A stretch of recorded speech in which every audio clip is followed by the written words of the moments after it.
propose de démarrer. Alors du coup, je vais vous partager l'écran. Je vais faire une présentation du coup sur les coléoptères aquatiques. Ce que je vous propose, c'est que je fais toute la présentation et puis vous gardez vos questions pour la fin. Puis après, on aura un temps d'échange, de débat sur vos questions, vos interrogations et tout ce qui pourrait découler de la présentation. Et comme je vous l'ai dit, du coup, tout sera enregistré, donc sera retrouvable sur les réseaux. On va voir où on va héberger ça, mais sur notre site internet en tout cas. Alors,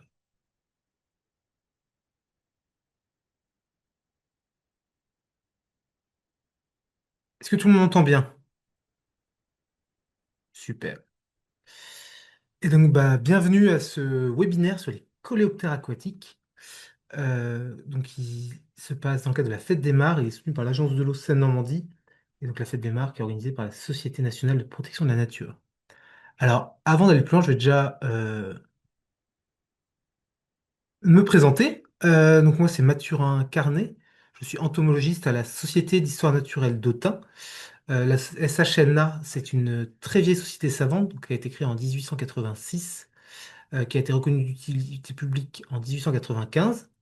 Dans les années 2000, en fait, c'est la création de ce qu'on appelle l'OFAB, c'est l'Observatoire de la faune de Bourgogne. Et en fait, c'est le début de l'équipe salariée au sein de la Société d'histoire naturelle d'Autun. On passe de sociétaire avec des bénévoles à une équipe avec des salariés qui étudient la faune. Et en 2010, la SHNA OFAB est agréée Association de protection de l'environnement. Donc aujourd'hui, c'est une équipe d'une vingtaine de salariés travaillant sur l'ensemble de la faune en Bourgogne et de nombreux sociétaires et adhérents qui participent à ça. La SHA, donc, on travaille en Bourgogne. L'équipe est principalement basée à Saulieu, donc, dans le Morvan, avec une antenne à la Charité-sur-Loire, donc à l'ouest de la Nièvre, et une antenne à Chalon-sur-Saône, en Saône-et-Loire. Et le siège social est toujours basé à Autun, avec un lien très fort avec le Muséum d'histoire naturelle d'Autun.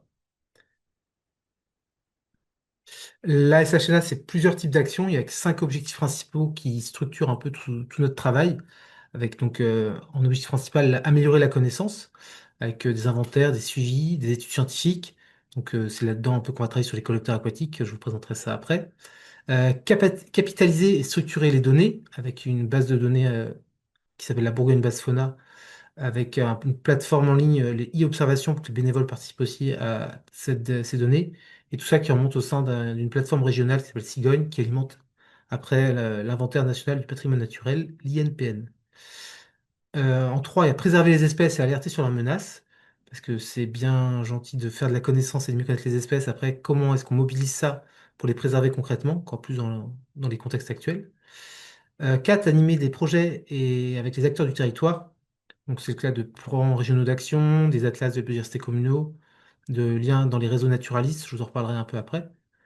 Et 5, c'est un peu ce qu'on fait aujourd'hui, c'est sensibiliser et transmettre des savoirs par le biais de publications, d'expositions, de conférences, via des animations aussi auprès du public scolaire.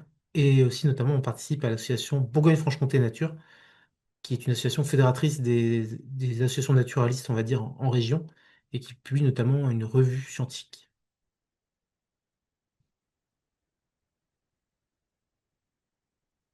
Donc voilà, donc la Bourgogne-Basse Fauna, c'est la base de données. Actuellement, c'est à peu près 1,8 million de données naturalistes structurées, donc pas toujours qu'une présence d'espèces, mais aussi des informations sur la qualité de l'habitat, sur les menaces. Donc c'est quelque chose d'assez puissant, on va dire, pour pouvoir étudier et protéger la faune en Bourgogne. Dans cette Bourgogne-Basse Fauna, c'est plus de 10 000 observateurs qui sont renseignés, donc structures professionnelles comme bénévoles. Et sur e-observation, donc c'est la plateforme participative, on est à presque 3600 participants différents.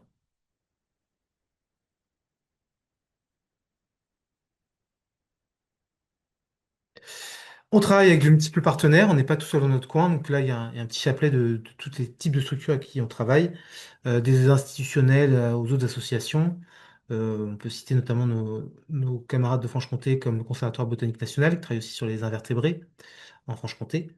On peut aussi citer les conservatoires d'espaces naturels. En Bourgogne, on travaille en lien étroit avec eux, notamment sur la préservation des habitats avec les espèces qu'on a trouvées. Et bien d'autres, Bourgogne-Franche-Comté Nature, comme je vous l'ai cité, le parc du Morvan. Mais aujourd'hui, les deux qui vont nous intéresser, ça va être l'Agence de l'eau Seine-Normandie et la Société de protection de la nature. L'Agence de l'eau Seine-Normandie, en fait, qui finance un gros travail sur les coléoptères aquatiques sur plusieurs années, et qui, donc, c'est dans ce cadre-là que je vous fais cette présentation aujourd'hui. Bon, bien, merci de ce soutien. Et donc, la fête aujourd'hui qui est organisée par la Société de protection de la nature. Voilà un peu pour la présentation de la structure et de moi-même. Moi, je suis entomologiste, je travaille plus principalement sur les coléoptères, et donc notamment les coléoptères aquatiques. D'abord, c'est quoi un coléoptère? Un coléoptère aquatique, c'est d'abord un coléoptère. Donc, un coléoptère, c'est un insecte, donc trois paires de pattes, un exosquelette, comment on va dire, donc c'est-à-dire que les os sont pas à l'intérieur, mais la protection se fait à l'extérieur avec de la chitine, et des pièces buccales externes. Les coléoptères, parmi les insectes, on les reconnaît parce qu'ils ont la première paire d'ailes qui va leur servir de protection. C'est vraiment une armure, comme on peut le voir sur la coccinelle qui est à gauche, qui est une Chilocorus renipustulatus, une coccinelle très ronde comme ça, et on voit la première paire d'ailes, c'est vraiment de bouclier. Mais ça n'empêche pas que dessous, il va y avoir des ailes qui vont servir à voler. Il y a deux paires d'ailes, on peut le voir sur l'acétoine là, qui vole à droite. Donc on va soulever cette armure pour voler. Après, certaines espèces de coléoptères peuvent perdre leurs ailes. Et voilà, ce qui caractérise un coléoptère, c'est une paire d'ailes renforcées qu'on va appeler des élytres. Mais après, chez les coléoptères, on a notamment les coléoptères aquatiques. Alors, ça parle un peu pour soi-même, mais coléoptère aquatique, on va le définir par une espèce dont au moins un stade libre du cycle vital est directement lié à l'eau. Donc, un coléoptère qui vit dans l'eau, un coléoptère qui est aquatique. Tous les coléoptères aquatiques, souvent, c'est la larve qui est aquatique, l'adulte ne l'est pas toujours. Mais donc voilà, par exemple, là, on a le ditique avec une larve à gauche et un adulte à droite. Mais bon, c'est quoi le coléoptère aquatique? Lequel vous connaissez, on connaît bien le ditique, hein, qui est bien connu, tout le monde connaît le ditique presque. C'est une grosse bête, c'est ça un coléoptère aquatique. Alors, effectivement, il y a le ditique, mais si je vous dis que déjà, c'est pas le ditique, c'est le ditique bordé qu'on connaît bien. Mais il n'y a pas que le ditique bordé, on a aussi le ditique picoté, que vous pouvez voir à gauche, ou le ditique noir, que vous pouvez voir à droite. Alors, donc déjà, ça devient plus complexe, on n'a pas un ditique, mais des ditiques. Et là, c'est pas tout. Parce qu'en fait, là, on est sur des noms français, des noms qui sont plus ou moins utilisés d'ailleurs par les entomologistes. Alors, leur nom scientifique, ça va être pour le Dytique bordé, Dytiscus marginalis. Donc, Dytique, Dytiscus, bon, on s'y retrouve. Le Dytique picoté, c'est Rantus suturalis. Bon, ça ressemble plus trop. Le Dytique noir, c'est Colymbetes fuscus. Donc, on voit qu'en fait, on est sur trois dytiques au sens large du terme. En fait, c'est des espèces de la même famille, les Dyticidés. Mais on est sur des genres différents. Donc là, on est sur Rantus, Dytiscus, Colymbetes. Donc déjà, vous commencez à voir qu'il y a une diversité beaucoup plus importante qu'on pourrait le penser au premier abord chez ces ditiques. Mais les ditiques, c'est peut-être les plus connus, mais ce n'est pas tout. Quand on parle donc de coléoptères aquatiques, donc espèces au moins un stade libre du cycle vital directement lié à l'eau, actuellement en France, on compte 689 espèces en France métropolitaine. C'est un gros morceau qui est séparé en 111 genres qui font partie de 22 familles. Les Dycidés, c'est une famille parmi ces 22. Alors vous verrez tout au long de la présentation, n'hésitez pas, il y a les références bibliographiques qui sont toujours en bas à droite, si vous voulez aller retrouver le document. Et pareil pour les références sur les photos. Donc là, on est sur plein d'espèces. Alors après, la France est grande, hein, on est quand même sur un pays avec beaucoup de climats et de paysages différents, entre les Pyrénées, la côte, le Massif central, les plaines. Il y a beaucoup de choses différentes, donc aussi beaucoup d'espèces, beaucoup de potentiel. Et c'est quelque chose de très important. Et il faut savoir que ce sont des insectes qui sont souvent un peu oubliés, notamment dans les mares, alors par cette diversité et par cette richesse, ça représente quand même quelque chose de non négligeable dans la biodiversité d'une mare, par exemple, ou d'un écosystème aquatique. Voilà, on a décrit c'était quoi un coléoptère aquatique. Alors après, il y en a qui sont plus ou moins aquatiques. Dans ce qu'on a appelé les coléoptères aquatiques dans cette première définition, notamment des chrysomèles, des charançons ou des hétérocéridés, qui c'est des petits coléoptères qui vivent dans la base. Donc chrysomèles, chrysomélidés, charançons, curculionidés. Donc là, notamment, on va avoir les donaties. Donc là, une photo de Donatia marginata. Ça ressemble un peu à des longicornes, c'est des coléoptères avec des très grandes antennes. On va les trouver au bord de l'eau parce que la larve va être aux dépens des plantes aquatiques. Et puis à droite, ce que vous voyez, c'est tout petit, hein. C'est Tanicirphus lemnae. Donc vous voyez mon doigt à côté, hein, c'est vraiment minuscule. Et c'est un petit charançon qui va vivre aux dépens des lentilles d'eau, comme son nom latin l'indique, lemnae. Donc pour le trouver, il faut ramasser les lentilles d'eau, regarder dedans s'il n'y a pas ce petit insecte qui sort. Mais voilà, c'est des coléoptères qui font partie des aquatiques, mais qui vont être un peu en marge des vrais aquatiques, on va dire. On va pas s'attarder dessus aujourd'hui, mais c'est aussi un monde fascinant que vous pouvez découvrir. Les coléoptères aquatiques, il y en a une très grande diversité, et déjà de par la taille. Donc il y a le dithyque marginé qu'on parlait tout à l'heure, le grand dithyque, Discus marginalis, c'est à peu près 30 millimètres. Il y a des gros individus qui vont jusqu'à 35. On est quand même sur des grosses bêtes. Puis à côté, on a des bêtes beaucoup plus petites. Par exemple, Iphidrus ovatus, que vous voyez en photo à droite, qui fait que 5 millimètres, donc 6 fois plus petit. Et là, on est dans la même famille. Donc chez les dithyques, les dithycidés, on a une gamme de taille déjà immense. Bon, là, sur les photos, on voit pas trop, parce que c'est justement photo prise en aquarium sur des individus vivants. Selon, on n'a pas trop d'échelle de taille, on peut presque dire que c'est pareil. Mais ce que je vous propose, c'est de regarder en main. Là, on a à gauche Cibister laterali marginalis, qui fait aussi 30 millimètres. On est sur une grosse bête, on le voit dans mes doigts.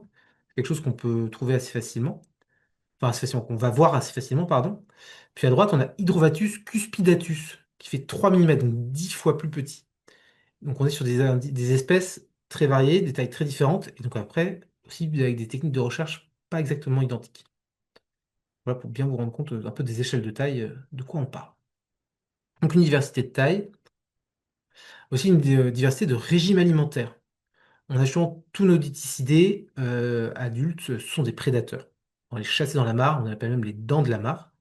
Et on a plein dans toutes ces familles, dans ces 22 familles, on a aussi d'autres familles qui vont être plutôt phytophages, qui sont de plantes ou d'algues.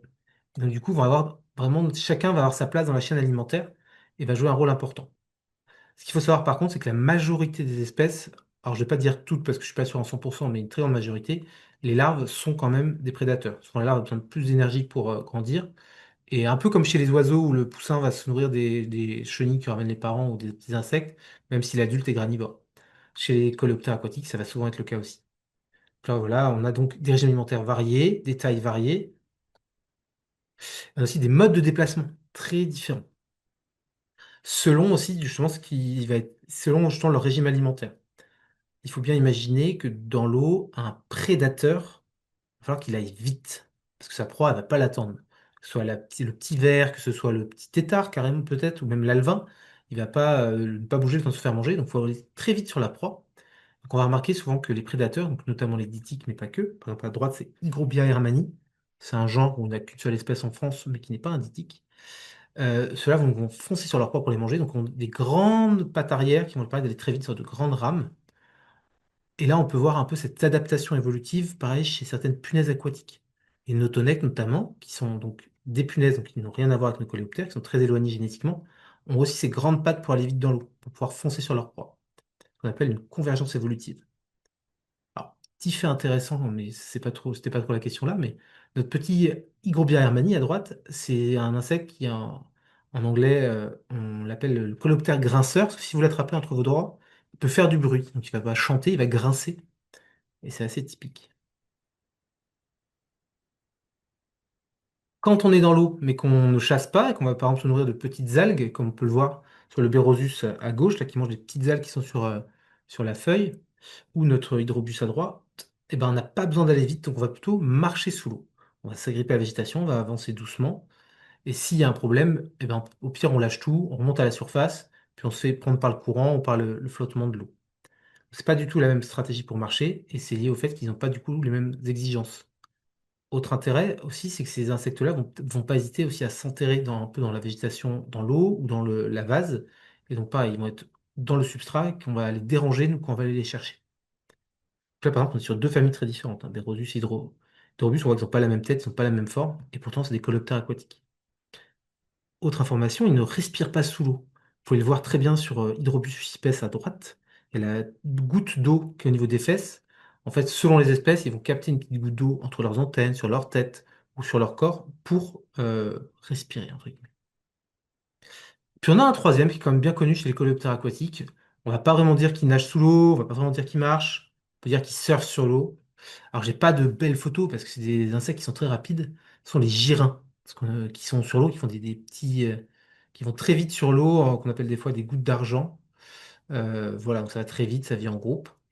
Et eux, ils ont une stratégie donc du coup de vivre à la surface et pour tout voir, ils ont leur œil qui est décomposé, avec un œil qui va regarder, enfin, sur le même œil, une facette qui va regarder en haut, une facette qui va regarder sous l'eau, pour voir les dangers qui viennent du dessus et du dessous. Donc les girins vont être sur l'eau.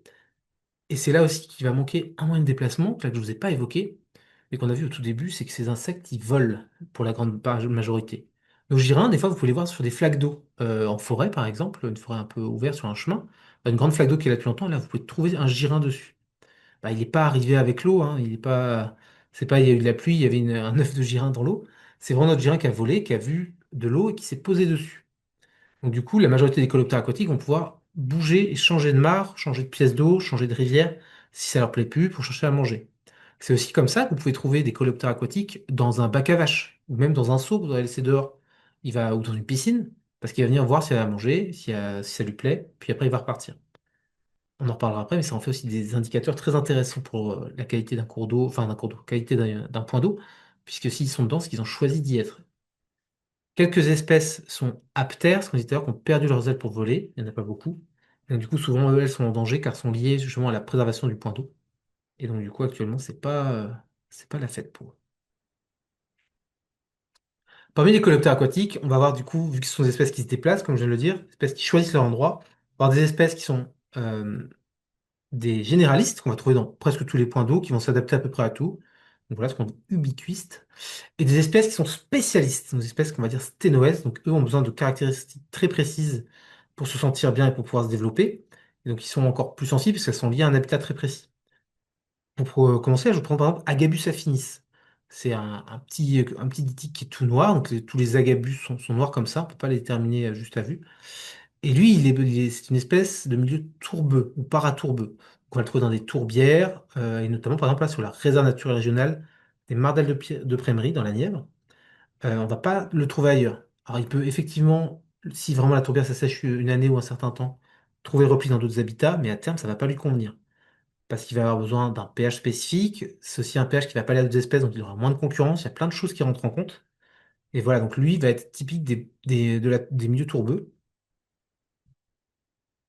Un autre exemple, par exemple, Nebrioporus caniculatus, donc on voit à gauche, c'est une espèce qu'on va plutôt trouver dans les carrières de sable ou par exemple dans les mares temporaires des bords de Loire. Donc vraiment une bête qui est sur sable dans des milieux plutôt temporaires. Justement, c'est une espèce qui va plutôt être pionnière, donc qui va arriver très vite sur ces milieux-là, dans des milieux où il n'y a pas grand-chose, donc pas beaucoup de plantes, mais aussi du coup pas beaucoup de concurrents. Donc tant qu'il n'y a pas de concurrent, il va se sentir très bien. Et si par la force du temps, notre mare, son sédiment évolue parce qu'il y a eu des feuilles mortes, parce que des plantes poussaient, et qu'on n'est plus du coup sur du sable pur et dur, et qu'on arrive sur une mare un peu plus complexe, on va dire, bah lui, ça va plus lui convenir, il va pouvoir aller ailleurs. Donc c'est aussi pour évoquer le fait que ces habitats ont l'air, pour peut-être un œil naturaliste, moins intéressants, parce que moins de plantes, d'amphibiens, moins de choses. Il y a des animaux, il y a une faune qui s'y retrouve et qui a besoin de ça. Et donc, du coup, même les mares temporaires, typiquement, sont intéressantes. Là, on a parlé un peu des espèces qu'on trouve dans les plans d'eau, parce que c'est un peu moi ceux que je connais le mieux, mais il y a aussi des espèces qui vivent dans les cours d'eau. Là, par exemple, je vous présente un Élmidé. Vous voyez, c'est des coléoptères aquatiques qui ont des très grandes pattes et qui vont s'accrocher en fait à tout ce qui est embâcle, souche, bois mort qui va être dans les cours d'eau. Et donc là, par exemple, celui-ci a été trouvé notamment dans l'Allier, donc Mornay sur Allier. Donc dans le cours d'eau, en fait, on va trouver la souche qu'on va peigner pour essayer d'attraper. Donc du coup, pareil, ça remet un peu aussi en cause la vision qu'on peut avoir d'une rivière. Quand on voit un cours d'eau, une rivière, faut pas juste voir un grand trait d'eau, c'est aussi plein de petits habitats importants, et typiquement bah, les embâcles, les souches, qui pourraient être considérés comme gênants par rapport aux crues, parce que si ça fait pas propre, c'est pas bien. Bah, c'est des habitats essentiels à beaucoup d'espèces, par exemple les élémidés. Bon là je suis en France, mais moi c'est parce que je connais bien, mais si on va ailleurs dans le monde, il y a encore plein d'autres espèces spécialistes encore plus fortes. En France, si on va sur la côte, il y a des espèces typiques des eaux saumâtres qui sont habituées au sel. Il y en a aussi, par exemple, sous les tropiques, là on est en Amérique du Sud, des coléoptères aquatiques qui vivent dans les broméliacées, donc du coup qui vont vivre dans des hygroflores, comme ils appellent ça, donc des plantes qui vont garder de l'eau. Vous en avez peut-être déjà entendu parler, il y a les dendrobates, des petites grenouilles qui vivent aussi dedans, qui vont pondre leurs œufs. Et ben on a des coléoptères aquatiques, tout un groupe de coléoptères aquatiques qui va vivre aussi dans ces habitats-là très typiques. Alors là, je vais prendre quelques photos, mais si vous voulez retrouver l'article qui en parle, donc il est juste cité en bas, je vous mettrai le lien dans la vidéo après, et il est en libre accès sur Internet. Donc voilà, donc juste pour vous illustrer un peu On connaît quelques petites choses, il y en a encore plein d'autres à découvrir, que ce soit en France ou même ailleurs dans le monde. Et vraiment des espèces fascinantes. Les coléoptères aquatiques aussi, on les connaît. La question un peu, bon, c'est un peu rhétorique, mais il y a des espèces qui sont peut-être en régression. Je dis peut-être parce que, si on veut être un peu carré, on n'a pas de liste rouge, donc on n'a pas appliqué une méthodologie euh, de menace d'extinction aux coléoptères aquatiques en Europe ou en France, pour le moment. Donc on ne peut pas dire de façon certaine que les espèces sont en danger, mais on le voit on en reparlera après, aux anciennes collections, puis aux écrits des anciennes entomologies. Les espèces qui étaient très communes avant le sont beaucoup moins, et peut-être inversement sur certaines, mais c'est pas la majorité. Par exemple, on a le cas d'Agabus nebulosus, qui est cité de Pierre Quesnay dans son catalogue de la région parisienne, comme moins fréquent qu'autrefois, apparemment. Donc voilà, donc c'est une espèce qui est peut-être plus sensible, qui est peut-être en train, peut-être pas de disparaître, mais en tout cas de régresser. Donc ça pose question. On a besoin du coup d'avoir de plus en plus de connaissances sur leur répartition, sur leur fréquence, pour pouvoir la documenter et puis aussi du coup mieux comprendre un peu la régression de ces habitats aquatiques. On a des espèces protégées chez les coléoptères aquatiques, c'est assez rare chez les insectes, parce que hormis les papillons et les libellules qui sont bien connus et relativement bien protégés, je mets des guillemets, il y a très peu d'autres insectes invertébrés qui ont des statuts de protection. On a donc deux coléoptères aquatiques qui sont protégés. Il y a Dytiscus latissimus, le grand dytique. Alors je l'ai barré parce qu'il est considéré comme éteint en France maintenant.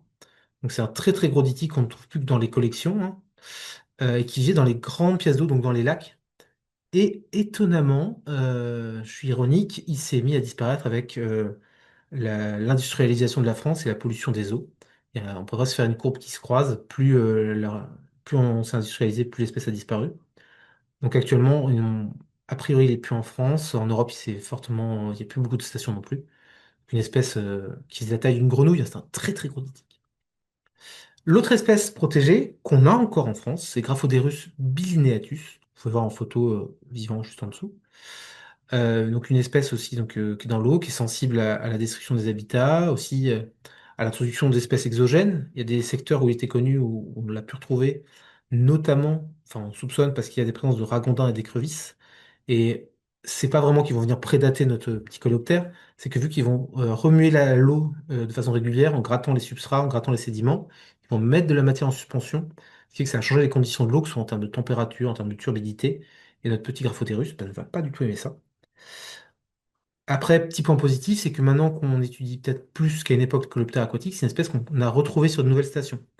Donc globalement, il y a c'est une espèce qui se casse la figure, qui est assez vulnérable au niveau mondial. Il y a de plus de stations qui disparaissent que de stations qu'on redécouvre. Et vraiment, les stations qu'on redécouvre, souvent existaient déjà avant. C'est vraiment, on améliore la connaissance, c'est pas des nouvelles stations de colonisation de l'espèce. Donc il y a un fort accent à avoir là-dessus et une forte vigilance sur cette petite bête-là. Oui, en plus, qui est très jolie avec sa bande jaune.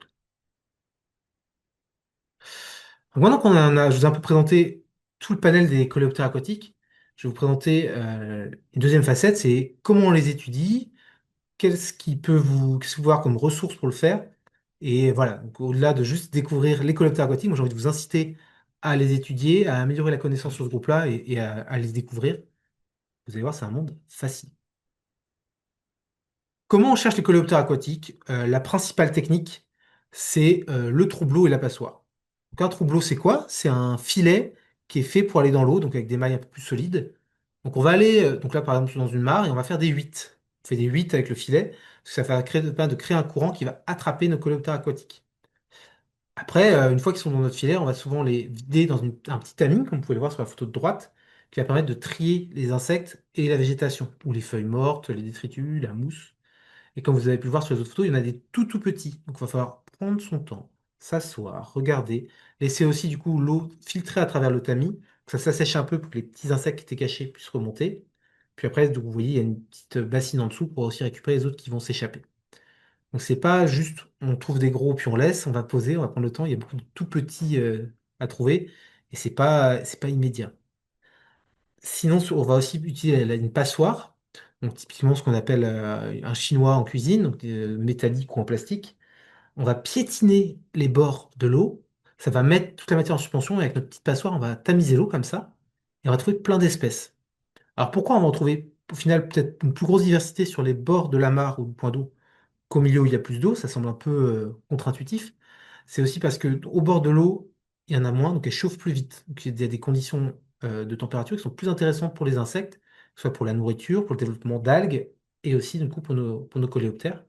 Puis aussi, ils vont se cacher dans la vase. Donc en piétinant, comme vous pouvez voir des fois les goélands sur les ronds-points qui piétinent pour faire ressortir les vers de terre, on va faire piétiner les bords, et nos petits insectes vont être dérangés, ils vont ressortir, on va les attraper comme ça. Donc ça, c'est ce qu'on appelle une méthode active de recherche dans les mares.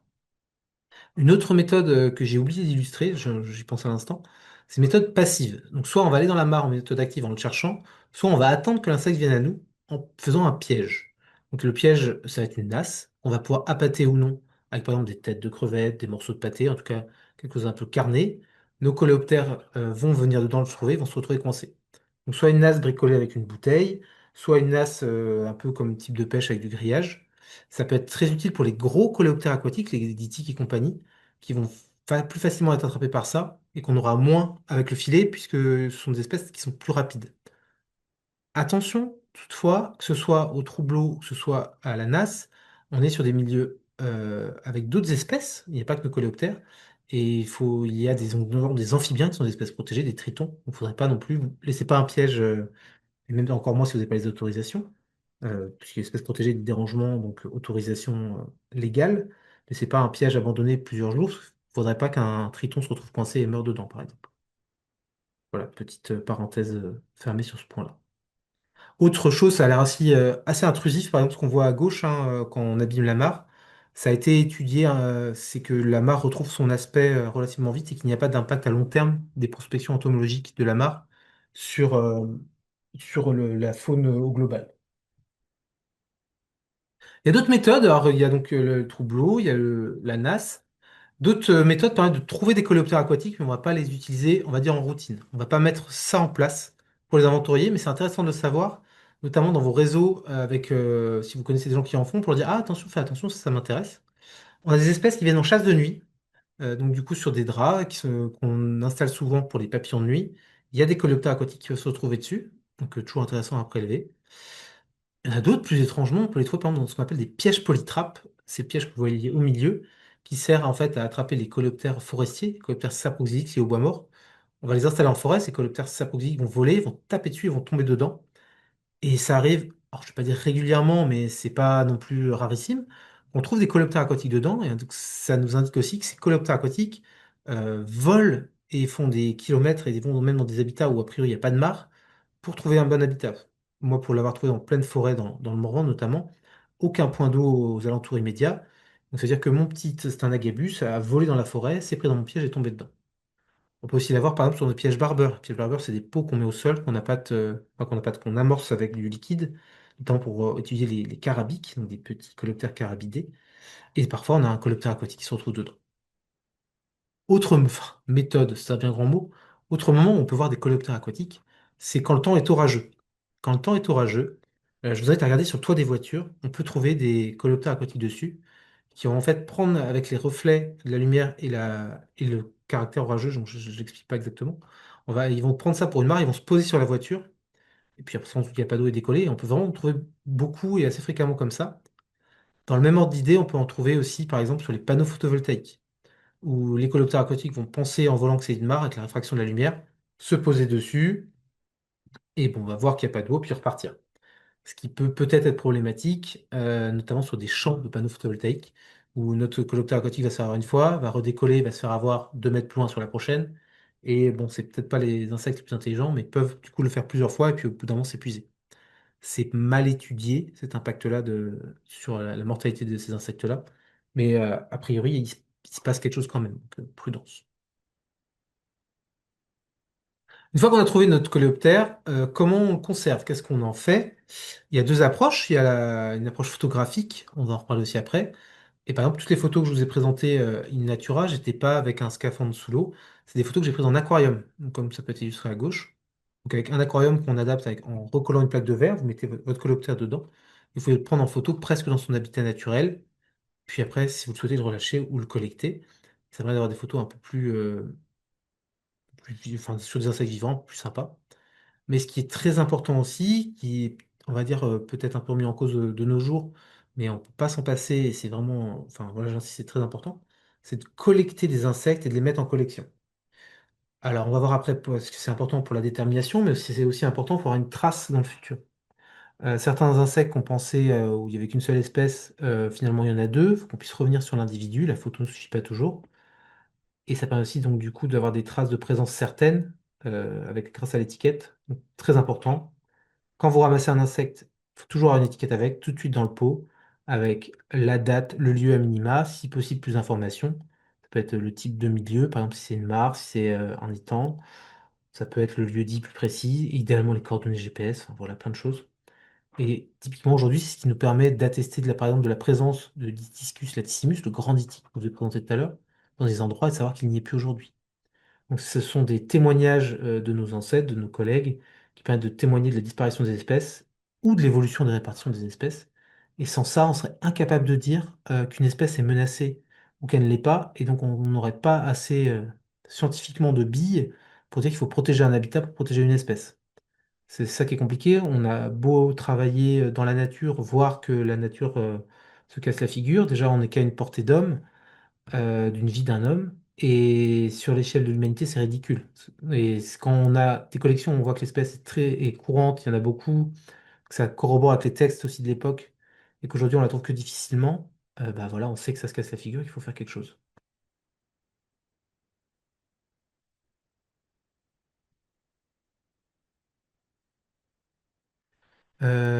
Oui, alors je vais en parler des périodes de prospection. Je vois les questions dans le chat.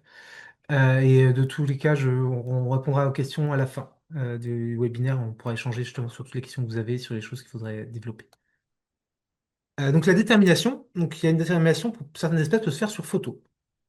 Chose très importante pour les coléoptères aquatiques, peut-être plus que pour d'autres espèces et d'autres groupes, c'est qu'il faut une photo dessus et dessous. Il y a des critères qui sont sur la face ventrale et qui vont nous permettre de confirmer des espèces. Si on les a pas, on ne pourra jamais être sûr. Par exemple, à gauche, on a le ditique marginé. On va voir sur la face du dessus, notamment les dessins sur le pronotum. Donc là, il est bordé des quatre côtés. Mais on a besoin de voir la face ventrale, notamment pour voir l'apophyse. Donc c'est la forme, vous voyez les pattes arrière, enfin on devine les pattes arrière. Il y a une petite encochure, on va dire, qui aura une forme, on va dire, arrondie ou plus pointue. Selon cette forme-là, ça va être le disque marginé ou des espèces un peu moins communes. On va y revenir après. Autre exemple, sur les acilius, pareil, ils ont des dessins typiques sur le pronotum, mais si on ne les retourne pas, on ne peut pas savoir si c'est Acilius sulcatus ou Caniculatus, une autre espèce, parce qu'il faut qu'on observe sur les fémurs s'il y a une tache noire ou pas. Donc là, on le voit bien sur la photo, il y a une grosse tache noire sur les fémurs, donc je peux savoir qui c'est. Et là, donc j'aurais pas besoin spécialement de prélever l'individu pour, euh, pour le déterminer. Ce qui n'empêche pas, comme je vous disais tout à l'heure, d'en prendre quand même de temps en temps pour avoir une trace dans le temps. Puis si un jour on découvre en fait qu'il y avait deux espèces d'Acilius sulcatus et qu'en fait il y avait une autre espèce cachée, ou quand on tombe sur un individu un peu bizarre, d'avoir un exemplaire de référence pour comparer. Et le but, c'est pas d'avoir une collection avec 50 ditiques marginés pour avoir une nuance de couleur, par exemple. L'objectif, c'est bien un objectif scientifique. En tout cas, dans l'approche que moi je défends, je présente. Une fois que vous avez photographié votre ditique face dorsale et face ventrale, il y a l'Office pour les insectes et leur environnement, avec son groupe Bentos, qui a fait une petite clé de détermination bien illustrée dans le cadre de leur enquête sur les ditiques et les gros coléoptères aquatiques. Donc, vous pouvez retrouver sur leur site internet. Et donc, en fait, à partir de dessin du pronotum, puis après, en regardant d'autres critères, vous allez pouvoir arriver jusqu'à l'espèce. Alors, pas toujours, parce que justement, c'est une première approche, ça va être que pour les gros individus. Mais déjà, comme première porte d'entrée, si vous savez, si vous voulez pas trop vous mouiller, c'est le cas de le dire, c'est vraiment sympa. Vous allez pouvoir voir les grosses espèces qu'on voit plus facilement, notamment ce que vous pouvez voir à la NAS. Ou pour ceux qui étudient les amphibiens, c'est ceux-là que vous allez aussi le plus souvent rencontrer en étudiant les tritons et les grenouilles. Et donc, vous pouvez arriver à l'espèce sur pas mal de choses, c'est déjà un point intéressant. Donc, une clé de détermination qui est en libre accès sur le site de l'OPI, et on les remercie pour ce travail-là. Après, la photo, ça a ses limites. Beaucoup de critères pour déterminer les coléoptères aquatiques, mais c'est vrai pour beaucoup d'insectes, passent par l'ouïe binoculaire, c'est-à-dire observer des détails très discrets d'un animal, et si la photo ne suffira pas. Donc, il faut le savoir, c'est une deuxième étape, donc c'est pour ça aussi qu'on récolte, hein. Typiquement, chez les coléoptères aquatiques, ce qu'on va vouloir regarder, c'est ce qu'on voit un peu à gauche déjà, c'est la microsculpture sur les élytres. C'est-à-dire vraiment ce qu'on pourrait presque appeler des rides. Donc voilà, la microsculpture élytrale. Est-ce qu'il y a un patchwork de petits dessins comme ça? Est-ce qu'il y a un patchwork dans le patchwork, donc des petites rainures dans les petites rainures. Donc ça, faut regarder ça sur les élytres et le pronotum. Donc, ça, à l'œil nu, en tout cas, moi, j'ai pas des yeux assez bons pour le voir assez bien. Donc sous la loupe, c'est important. On va devoir regarder aussi des critères, par exemple, sur les griffes des coléoptères. On va devoir regarder des critères sur la couleur des antennes, sur leur forme. Donc des détails vraiment qu'on ne pourra pas voir sur un individu vivant ou à vue. Et parfois, et même au final souvent, on va avoir besoin de disséquer l'individu pour observer ses organes génitaux. Donc c'est un peu ce que vous pouvez voir un peu qui ressemble à une courbe là. Donc c'est le pénis de notre Idibus montanus. Et en bas, ce sont ses paramères avec des petits poils un peu typiques. Donc voilà, donc ça peut faire peur, mais ça se fait bien quand même. On peut commencer par les plus grosses espèces où il y a besoin de le faire. Là, les agabus, c'est un peu gros quand même. Mais voilà, si on se lance pas, on n'y arrivera jamais. Il faut un peu dédramatiser. Ça se fait. Voilà. Après, voilà, c'est une autre pratique, hein. Encore une fois, c'est un peu, on va dire, la suite après les photos. Comme ouvrage, donc pour déterminer la porte d'entrée qui est souvent conseillée, ça dépend où vous êtes en France, ce sont des livres anglais, donc la Royal Entomological Society, donc fait notamment par Fosterial. Donc on a sur les dithyques, on a sur les autres. Donc, point positif, c'est bien illustré, il y a des beaux schémas. Euh, Point négatif, il n'y a pas toutes les espèces, puisqu'on est en Angleterre, la faune est quand même beaucoup plus restreinte. Ça va bien marcher si vous êtes dans le nord de la France, si vous êtes par exemple en Normandie. Mais attention, il n'y a pas toute la faune française, c'est pas suffisant. Et aussi, bah, autre point qui peut vous bloquer, c'est la barrière de la langue. C'est en anglais. Donc voilà, donc c'est une porte d'entrée intéressante à prendre un peu avec des pincettes quand même, selon que vous êtes en France, mais c'est quand même assez chouette et assez bien fait. Mais on a de la chance en France, on a aussi la Fédération française des sciences naturelles qui propose en libre accès les vieilles faunes de France. Donc c'est des faunes de France qui sont plus éditées, on peut les télécharger gratuitement en format PDF. Et coup de bol, j'ai envie de dire, pour les coléoptères aquatiques, il y a la faune de France, donc de Félix Guignot, des Coléoptères hydrocantares. Donc avec pas de photos à l'époque, mais des très jolis schémas qui illustrent un peu les critères. Pareil, il y a certaines choses qu'il faut peut-être prendre avec des pincettes, il y a des nouvelles espèces qui ont été trouvées, mais c'est déjà un ouvrage de référence qu'on ne peut pas trop passer outre. Et c'est toujours intéressant de l'avoir, et en plus, vu que c'est gratuit, j'ai envie de dire pourquoi s'en priver. Je vous invite à fouiner sur le site de Faune de France, il y a d'autres groupes hein, où il y a des Faunes de France en libre accès, et il y a des Faunes de France plus récentes qui sont à acheter et qui sont tip top si vous voulez étudier ces groupes-là. Mais aujourd'hui, on a encore plus de chance qu'à l'époque. Il y a un nouvel ouvrage qui est sorti récemment, La clé d'identification des coléoptères aquatiques de France métropolitaine, qui a été repris, donc qui a été fait par notamment Pierre Quesnay, qui est un peu qui est le spécialiste des coléoptères aquatiques en France, avec donc des photos de très bonne qualité. On a quand même une époque formidable où on a des moyens et des outils vraiment au top pour partager la science et la connaissance. Donc on peut un peu le deviner sur des critères notamment très précis sur les têtes. À droite, vous pouvez voir par exemple des pénis hein, de coléoptères avec des différentes espèces où c'est vraiment très intéressant. Et une nouvelle approche aussi, enfin une autre approche dans la détermination que la clé de détermination, c'est avec des tableaux avec plein de critères où du coup vous allez pouvoir prendre ça dans le sens où vous voulez. Bah tiens, vous voyez bien la tête, vous voyez tel critère sur la tête, bon bah ça exclut ces deux espèces-là, il reste toutes les deux autres. Je prends un autre critère que je maîtrise bien, et en croisant les différentes lignes, vous pouvez arriver sur l'espèce. Donc voilà, donc très bonnes informations, une clé un peu qui remet tout à plat avec des outils vraiment, vraiment top. Donc j'ai envie de dire, c'est le bon moment pour se lancer dans les coléoptères aquatiques. On a des nouveaux outils et ça défriche beaucoup et c'est super, super sympa. Donc publié encore merci par l'Office français, pour l'Office pour les insectes et l'environnement et l'ADEP aussi, l'Association des entomologistes de Picardie, qui ont travaillé là-dessus. Donc à acheter sur le site de l'OPI. Et je leur fais un peu de pub, là, c'était le premier tome, il n'y a pas tout. La suite est actuellement en précommande avec de nombreuses autres espèces, notamment des groupes un peu plus ardus où on manque de documentation jusque-là. Et donc voilà, vous pouvez aller sur le site le précommander.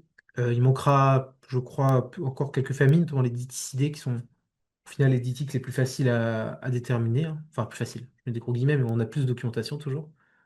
Donc voilà, vous pouvez aller sur le site de l'OPI pour télécharger ça, voir d'autres informations, voir les planches un peu qui sont illustrées. Mais c'est un travail remarquable qui vous permet de vous lancer corps et âme, je sais pas ce qu'on veut dire, dans les collecteurs aquatiques. Après, une fois qu'on a déterminé, ce qui est intéressant d'avoir aussi, au-delà du nom, c'est un peu d'informations sur l'écologie des insectes, leur répartition. Voilà, une fois que j'ai un nom, qu'est-ce que j'en fais et à quoi ça sert? Alors, outre-Manche, on a des gros atlas que je vous ai illustrés à gauche. Ça peut être intéressant, on peut avoir des informations d'écologie dedans. Après, bah, est-ce que l'écologie d'un insecte en Irlande est la même que la même espèce en France? Voilà, à prendre avec des pincettes et un peu de recul. Donc voilà. Sinon, en France, on a la chance d'avoir le catalogue des coléoptères de France, qui est un très gros ouvrage à la base qui recense tous les coléoptères qu'on a en France métropolitaine et avec une indication sur leur répartition en France, une indication assez succincte parfois, mais qui est déjà très intéressante, hein. Si on dit que c'est dans toute la France, c'est plus, voilà. Si c'est moitié sud, connu seulement de quelques départements. Et encore une fois, la chance qu'on peut avoir, c'est que ce catalogue des coléoptères de France, il est en libre téléchargement aussi, dans sa version actualisée, c'est-à-dire que régulièrement, alors, je ne sais pas si c'est tous les ans ou tous les X mois, mais régulièrement, il est mis à jour avec l'amélioration des connaissances. Et donc, vous pouvez télécharger les dernières versions sur le site de l'Association roussillonnaise d'entomologie. Et donc, voilà, donc c'était un livre qui a été coordonné par Marc Tronquet, qui nous a malheureusement quittés, mais qui est toujours mis à jour par tous les coléoptéristes de France. Et donc, pour nos coléoptères aquatiques, déjà, vous pouvez avoir une indication si l'espèce est enfin, commune, si elle est fréquente, si elle est beaucoup plus sporadique. Donc, voilà, une ressource accessible à tous. En ouvrage le plus spécialisé, on a le catalogue des coléoptères de la région parisienne, donc qui a été rédigé par Pierre Quesnay. Donc pareil, qui nous informe, là on a des informations un peu sur la rareté, sur l'écologie aussi, de nos coléoptères aquatiques. Et il y a plein d'autres documents qu'on va pouvoir trouver en ligne sur des synthèses départementales, régionales. Là par exemple, je vous montre la liste actualisée des coléoptères aquatiques de Bretagne, qui avait été réalisée à l'époque par Lionel Picard, et qui a été publiée dans la revue des invertébrés armoricains, du groupe d'études des invertébrés armoricains, le GRESIA. Donc, sur le site du GRESIA, il y a tous les articles qui sont en libre téléchargement. Vous pouvez par exemple retrouver cette liste actualisée. Donc maintenant, avec Internet, en vrai, il y a plein d'articles que vous pouvez trouver. Il n'y a pas pour toutes les régions, il n'y a pas pour tous les départements, mais on a des indications un peu partout, faut pas hésiter à chercher. Et on va terminer rapidement avant de passer aux questions sur un peu le cœur du projet sur lequel je suis là aujourd'hui. L'Agence de l'eau Seine-Normandie, en fait, nous finance pour développer en Bourgogne, je présente un peu ça, l'ICOCAM. Derrière son barbare se cache l'indicateur composite des coléoptères aquatiques des mares. Alors, qu'est-ce que c'est l'ICOCAM? C'est un indicateur qui se base sur les coléoptères aquatiques, donc sur le cortège des coléoptères aquatiques, parce que bon, il y a une forte diversité. Là, je vous ai montré comment les étudier. Puis j'ai envie de dire maintenant, qu'est-ce qu'on fait de toute cette liste d'espèces qu'on peut avoir sur une mare? C'est gentil, mais est-ce qu'on ne peut pas la valoriser puis l'utiliser un peu plus loin que juste connaître les espèces? Donc c'est un protocole qui est mis en place sur une mare pour comparer cette mare avec d'autres et pour pouvoir voir si elle a des spécificités, si entre guillemets elle va bien, qu'est-ce qu'on peut en tirer comme information. Et ça s'est posé sur une problématique que beaucoup de mares étaient étudiées que par le spectre des amphibiens, et notamment des grands tritons, et que c'était un peu binaire. C'est-à-dire, est-ce il y a du grand triton ou il n'y en a pas? Mais est-ce que après, une fois les mares où il n'y a pas de grand triton, est-ce que ça veut pour autant dire qu'elles ne sont pas intéressantes pour la biodiversité? On sait bien que non. Et là, avec tous les coléoptères aquatiques, ils ont développé un protocole et un diagnostic beaucoup plus fin. Donc, c'était créé en Basse-Normandie, donc par le Grécia que j'ai cité tout à l'heure, avec le soutien à l'époque du Conservatoire d'espaces naturels de Basse-Normandie et d'autres partenaires, hein, comme vous pouvez un peu le voir sur les logos en bas. L'idée, donc ça a été créé en Basse-Normandie, c'est poursuivi en Bretagne et dans les Hauts-de-France.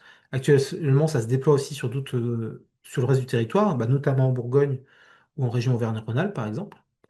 C'est un protocole où on va arriver sur une mare, on va cartographier les macro-habitats, donc, parce que comme j'ai commencé un peu à vous le dire, pour les insectes, une mare, c'est pas un endroit homogène, un cours d'eau, c'est pas homogène. Mais alors, un endroit où il va y avoir un peu plus de joncs qui vont sortir de l'eau, un endroit où on aura des nénuphars, un endroit où on a de l'eau libre. Ben, c'est tant de petits habitats où on va pas avoir les mêmes espèces. Et où donc, si on veut avoir une vision complète, on va devoir les inventorier précisément. Donc on cartographie ces macro-habitats pour avoir une vision la plus complète possible de la mare et la plus objective. On va relever différents paramètres pour les informations, la hauteur de l'eau, la forme de la mare, ce genre d'informations.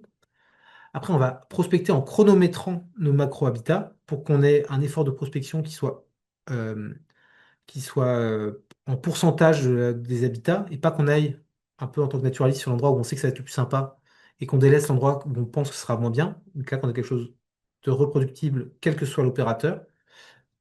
Donc on va prospecter au troubleau et à la passoire en favorisant, il y a plus de temps sur les bords de la mare qu'au milieu, puisqu'au bord de la mare, on a un peu plus de diversité, comme je l'expliquais tout à l'heure. On va trier sur place, c'est-à-dire qu'on va pas, comme dans d'autres protocoles, tout ramasser, mettre dans des tubes et de l'alcool et trier après en labo en ayant tout tué. On va collecter sur place les coléoptères aquatiques qui nous intéressent. Ceux qui sont déterminables sur le terrain, on les relâche. Les autres, on les ramène pour les déterminer en laboratoire. Et on va passer, c'était un peu la question qu'on avait dans le chat tout à l'heure, deux fois, une fois au printemps, une fois à l'automne, puisqu'on a des espèces qui ont plutôt printanière et plutôt automnale, donc on n'aura pas exactement le même cortège. C'est important de passer deux fois pour avoir un peu cette vision complète. Après, si un des deux passages, la mare est à sec pour des raisons X ou Y, c'est pas dramatique. Si c'est la vie de la mare, ben, on sera passé qu'une fois. Une fois qu'on va avoir ramassé tous ces coléoptères qu'on aura déterminés, on va avoir une cortège d'espèces. Et l'idée, c'est de faire une analyse qualitative. C'est-à-dire qu'on ne va pas compter le nombre d'individus par espèce, parce que c'est assez dur à objectiver. Et on va regarder le cortège d'espèces, donc la liste d'espèces qu'on a. Et on va l'analyser sous quatre critères, qui est l'indice de rareté. Est-ce qu'on a des espèces qui sont plus ou moins rares dans notre secteur? La richesse spécifique, le nombre d'espèces qu'on peut avoir. L'indice de spécialisation des communautés, est-ce que les espèces qu'on a vont être très spécialisées, par exemple des espèces que le milieu tourbeux, ou est-ce qu'au contraire, c'est des espèces un peu généralistes? Et la richesse fonctionnelle, c'est ce qu'on va avoir un peu, par exemple, toutes les cases de notre chaîne alimentaire, et des prédateurs, et des phytophages, et des gros phytophages, des petits phytophages, des grands prédateurs, des petits prédateurs. Est-ce que vraiment, fonctionnellement, on a un peu tous les acteurs pour notre pièce de théâtre, ou est-ce que bah, il manque des choses? Et après, on va comparer du coup cette mare-là avec les autres mares qu'on a dans le référentiel pour la situer, pour faire un petit graphique comme le graphique qu'on a à droite. Donc une mare qui serait la plus faible du référentiel aurait zéro partout, donc ce serait notre petit carré, carré rouge. Une mare avec un très bon classement, par exemple, c'est la bleue. Donc à l'époque, c'est celle qui avait le classement le plus élevé dans le référentiel, avec des points très élevés partout. Et puis après, donc, en comparant, on va avoir une note qui est juste visuelle. On va placer la mare sur un gradient, comme on peut le voir à droite. Mais l'idée, c'est bien juste, c'est toujours encore une fois, c'est de ne pas être binaire en disant c'est bien ou pas bien. C'est avoir une vision en quatre dimensions pour pouvoir comparer et être un peu plus fin dans l'analyse. Un petit exemple, par exemple, sur la réserve naturelle régionale de la Loire bourguignonne, qui se situe dans la Nièvre, on a cette mare temporaire qui était très jolie. On peut voir qu'on a des espèces qui sont relativement rares, des espèces qui sont relativement spécialisées, mais à côté, on a une richesse spécifique qui est assez faible. Et puis une richesse fonctionnelle, pareil aussi, qui est moyenne, un peu comme la spécialisation. Donc, mare intéressante, mais sans plus, plutôt en dessous que moins. Sur le même secteur de la réserve, un peu plus loin sur la réserve, on a une marque qui est tout le temps en eau et qui n'est pas une marque temporaire, qui a, alors, quand on regarde le graphique, des informations plus intéressantes. Une richesse fonctionnelle au top, on a tous les chaînons, j'ai envie de dire, de notre fonctionnement. Une richesse spécifique très forte, beaucoup d'espèces. On a des espèces très spécialisées, ça j'y reviendrai. Par contre, on n'a pas d'espèces rares, ou très peu. Notre cortège est un cortège commun. Et là, ce qui a été très intéressant sur cette réserve-là, c'est qu'on s'est rendu compte qu'on a des espèces très spécialisées, c'est qu'en fait, on a récupéré dans cette mare-là, à l'automne, les espèces qu'on avait dans l'autre mare, enfin dans les autres mares qui sont des mares temporaires et qui sont asséchées à l'automne. Donc elles sont venues dans cette mare-là. Grâce à l'ICOCAM, on a pu voir que toutes les mares du secteur n'avaient pas la même note, n'avaient pas le même graphique, mais qu'elles jouaient tout un rôle différent pour la biodiversité. Et là où on aurait pu penser que les mares temporaires étaient peut-être pas très intéressantes, on voit qu'elles jouent un rôle sur des espèces très typiques, avec des espèces rares, et qu'à côté, cette mare-là, qui a l'air plus classique, joue un rôle pour les autres mares. Donc tout est interconnecté. Un autre exemple d'une autre mare, hein, sur une autre réserve, donc une réserve tourbeuse, où on voit que les espèces sont pas très rares. Il y a très peu d'espèces. Du coup, la richesse fonctionnelle est très faible aussi. Par contre, c'est des espèces très spécialisées, des espèces tourbeuses qu'on va voir que là. Donc même si notre mare, au final, elle a l'air pauvre, elle joue un rôle essentiel pour certaines espèces dans leur survie. Donc pareil, ça permet aussi de relativiser un peu les choses. Donc c'est quelques exemples comme ça. Voilà, c'était un peu pour illustrer. Par contre, ce protocole, il a des limites. Notamment la taille de la pièce d'eau. On va pouvoir le faire sur des mares, on ne pourra pas le faire sur des très grands étangs, parce qu'il faut qu'on ait quand même qu'on arrive à une liste à peu près exhaustive du nombre de coléoptères aquatiques par le protocole. Si c'est trop grand, en termes de temps, c'est pas possible. Et en termes humains, on ne peut pas y arriver. Donc il faut une mare qui est bien fermée. C'est un protocole qui est sur les mares aussi, hein, pas sur les ruisseaux. C'est un protocole qui a besoin d'un référentiel local. Donc là, c'est là que nous, notre programme s'inscrit là-dedans. C'est que typiquement, vu qu'on compare notre mare avec d'autres mares du référentiel, une mare tourbeuse typique de Bourgogne n'est peut-être pas la même mare typique tourbeuse pour la Normandie ou pour Auvergne-Rhône-Alpes, pour les Hauts-de-France. Donc on a besoin de comparer notre mare avec des mares du même secteur géographique, idéalement biogéographique. Et donc là, par exemple, l'Agence de l'eau nous finance pour inventorier des mares sur notre secteur pour avoir ce référentiel local assez solide et pour pouvoir du coup utiliser cet indicateur dans le travail après sur de la restauration de mares, du suivi de mares après travaux, et que ça soit vraiment efficient. L'autre petit point qui pour l'instant est un peu gênant aussi, c'est qu'on n'a pas d'application autonome, c'est-à-dire qu'on n'a pas par exemple un site internet qui référencerait tous les relevés de tout le monde et on pourrait justement découper géographiquement par exemple les mares qui nous intéressent pour comparer notre mare avec cela. Mais ça se passe dans la bonne entente, en communication notamment avec les salariés qui s'occupent de ça. Et donc, du coup, si vous êtes intéressé pour développer le l'ICOCAM, n'hésitez pas à revenir vers moi ou vers le Grecia et on pourra vous aider à mettre ça en place. Voilà, je vous remercie pour votre attention et j'espère que ça vous a intéressé. N'hésitez pas si vous voulez plus d'informations ou même notre travail en général, allez sur le site de la SHNA, donc je vous ai mis le lien. Et toute cette présentation, j'ai été un peu vite peut-être des fois, sera mise en ligne dans quelques temps. Et donc voilà. Donc maintenant, si vous avez des questions, euh, eh ben, n'hésitez pas.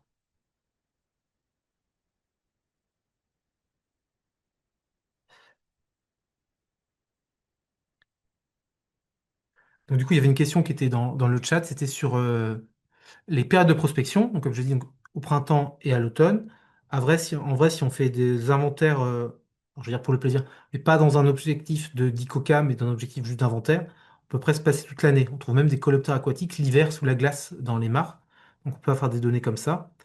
Le nombre de passages, moi je préconise toujours au moins deux passages sur une mare, comme dans le cas de l'ICOCAM, parce que c'est ce que je fais. On peut en faire plus, mais dans tous les cas, mais comme pour tous les inventaires, toujours se dire qu'un seul passage, on peut louper des choses, on peut être la mauvaise journée, on peut être la très bonne journée, donc c'est toujours un peu limité. Donc dans tous les cas, deux passages sur un site, mais ça c'est vrai hein, pour toute étude entomologique et même presque de la faune. Euh, Même pour les papillons, il vaut mieux passer deux fois sur une pelouse qu'une fois. Une fois, il y a toujours ce risque que ça soit pas assez solide en termes de recherche. Et il n'y a pas vraiment du coup de délai à respecter entre chaque passage. Idéalement, du coup, plutôt faire plusieurs saisons. Je pense que même en vrai, sur une même mare, la même semaine, si un coup on passe avant l'orage et un autre coup il fait beau, on va peut-être pas trouver les mêmes espèces. Donc c'est pas, voilà, il n'y a pas trop de règles, en tout cas écrites là-dessus.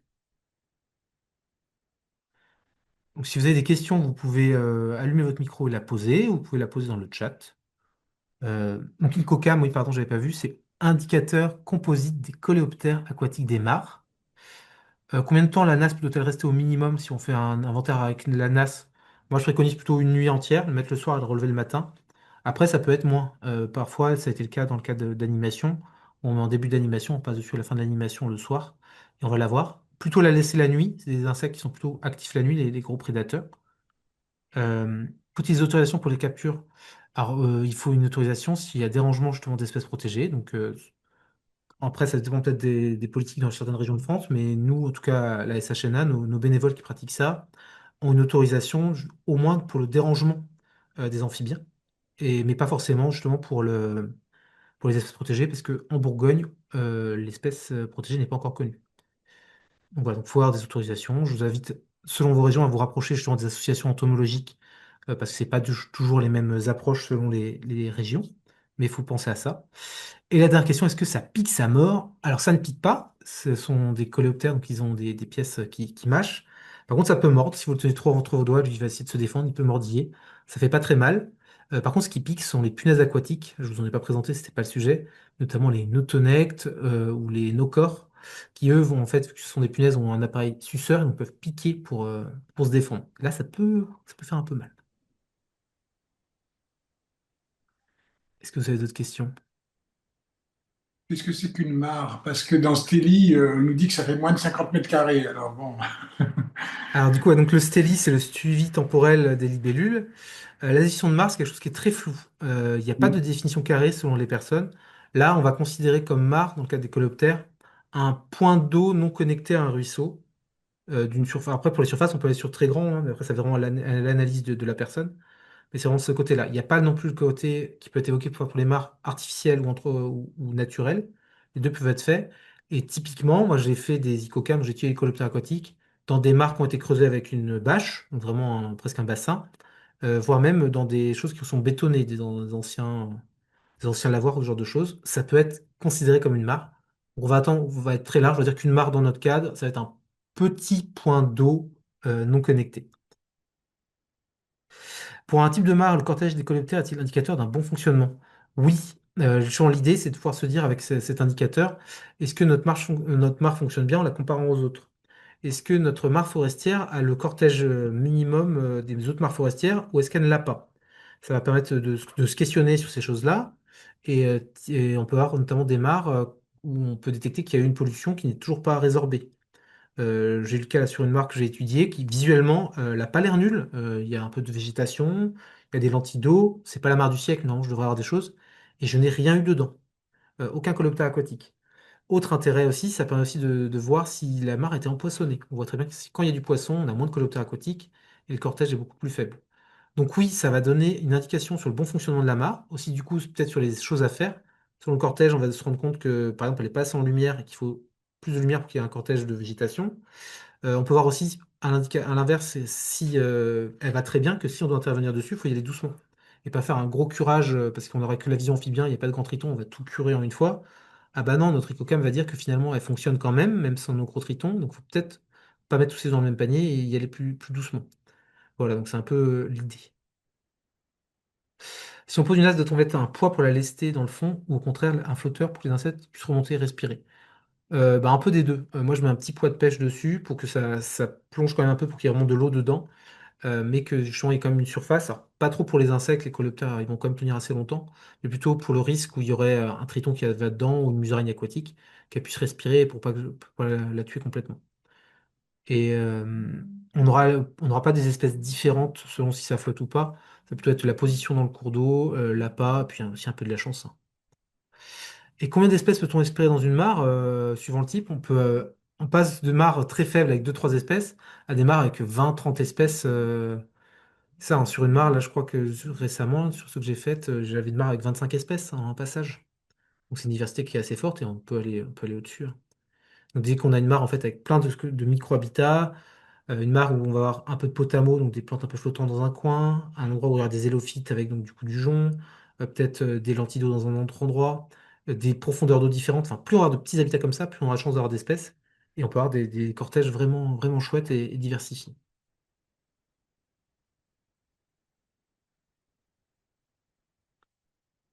Avez-vous d'autres questions?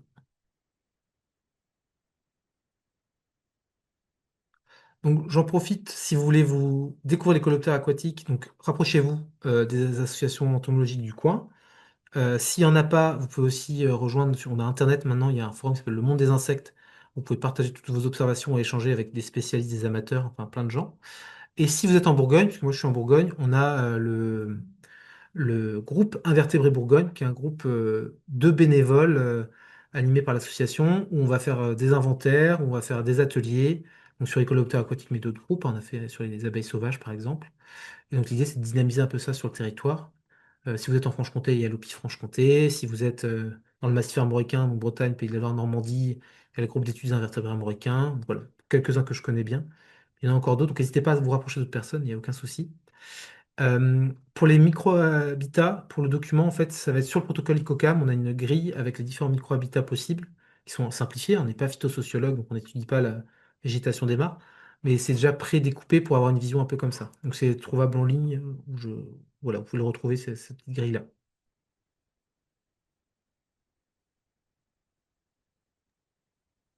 Une question plus large. J'essaye de me connecter depuis 2 jours au monde des insectes, à la galerie, et ça ne marche plus. C'est pour tout le monde ou c'est que moi là? Oui, non, c'est le site Bon, c'est le site qui a un souci, d'accord. qui est piraté, qui est redirigé vers un autre truc. Soit il faut passer par par le forum directement. Donc, par exemple, sur une recherche Google, taper le nom des insectes et le nom d'une espèce. Comme ça, on a directement sur un sujet et ça passe ça. Voilà. Donc, c'est un petit souci qui est en train d'être réglé. Ou il faut nettoyer le cache aussi, apparemment, du navigateur. Et en allant directement sur le forum, via un ancien favori ou une recherche Google, on accède au site.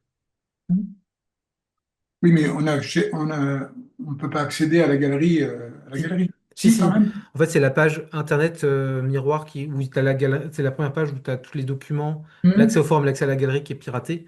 Mais une fois qu'on est dans le forum ou la galerie, Ah, on peut y accéder sans souci. C'est juste d'accord, vraiment merci. c'est le lien de base qui a un souci et ils sont sur le Merci. sujet, mais je crois que c'est pas réglé encore. Et autre point important que je voulais vous dire, donc, n'hésitez pas à vous rapprocher de l'association, et n'hésitez pas aussi à partager vos données. C'est un truc vraiment, voilà, que ce soit, on a donc une structuration de l'échange de données au niveau régional et national. Il faut bien se dire que si vous avez fait une observation et qu'elle reste dans votre ordinateur ou sur votre carnet, elle sert à rien. Si elle est partagée, si la photo est diffusée sur un site, un forum, une base de données, si votre donnée est partagée, ça permettra de témoigner de la présence de l'espèce. Et dans cette politique, ce monde actuellement où quand même c'est une grosse crise de la biodiversité, une grosse perte des insectes, on peut tous agir à notre niveau, que ce soit par de la gestion dans son jardin, mais juste le fait de témoigner de la présence de ce qu'on voit, c'est déjà agir pour les préserver dans un second temps. Donc voilà, je compte sur vous tous.